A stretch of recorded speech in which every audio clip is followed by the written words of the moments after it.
And welcome back to another episode here on The Richter Show. Yes, I know that I actually look different. The reason is because I didn't have time to give a review at the lounge because it was so noisy. And a couple of days passed and I forgot. Anyway, let's just get right into it. So I want to talk about the Delta Sky Lounge. This one was actually in Atlanta.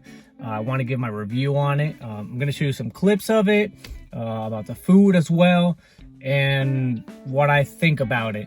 Now, in order to access this lounge, you need to be a Delta Sky member. You can do this by having like the credit card. I'm going to show you which credit card I have. I have this credit card from American Express, and this one does give me access to the lounge. Now, as far as this video goes, there's 4 of them. One of them, which is the lowest one, that does not give you access to it, and the other 3 do. But here's the kicker. The one that I have, the one that I just showed you, in order for you to access the lounge, you actually have to pay $50. Was it worth it? The answer to that is no. My opinion, the answer is no. It wasn't worth it, me paying $50 to use this card to access the Delta Lounge. For $50, I could have easily gone to another restaurant in the airport and would have paid less. I would have spent less money. So in this case, it was a flop. But then again, I wanted to try it out. I didn't know that I had to pay the $50. I thought I had access to it though, because originally I had another Delta card that later I upgraded to this one thinking I had access to it. I guess I didn't really read the fine print in which I had to pay. But if you want to use the other 2 credit cards, you don't have to pay anything. You do have free access to the lounge. But in terms of the lounge itself, it was nice. It was pretty. The food was good. The space was very limited. It was very small. It was very crowded. I didn't feel like there was a sense of privacy. The seats were whatever. The seats weren't really that comfortable. It was normal.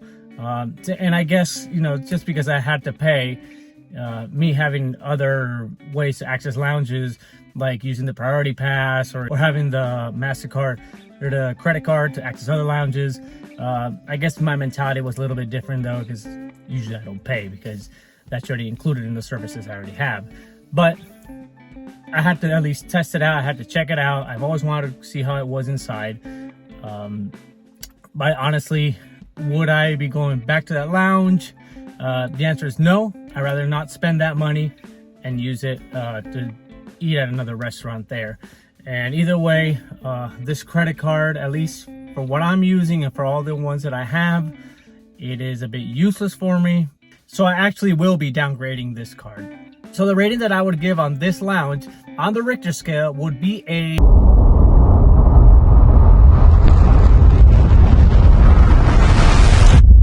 3.5 out of 5. Now, it is convenient that it's at the airport. I don't like it that you're limited to the options, at least where I was at in the domestic area that I was at. So the food wasn't anything spectacular for me to say, oh my goodness, this is the best thing I've ever tried. And the comfort level wasn't that comfortable. And the amount of noise and crowd that was there, you had no sense of privacy. I mean, just think about it. I couldn't even give a review because of how loud it was and how uncomfortable I felt that I have so many people around me. It didn't feel really much like a lounge. It felt more like you were just at the airport at a restaurant. That's basically the way that I felt. Anyway, I hope you like and enjoy these type of reviews. I'll try to hit every single lounge I can as I travel. That way I can show you the place and I can talk about it and give you my personal opinion. But if you enjoy content like this and reviews like these, don't forget to like and subscribe. And I'll see you on the next airport lounge review here on The Richter Show. See you on the next airport review. Shout out to the host of the Richter. This the Richter Show. The Richter Show.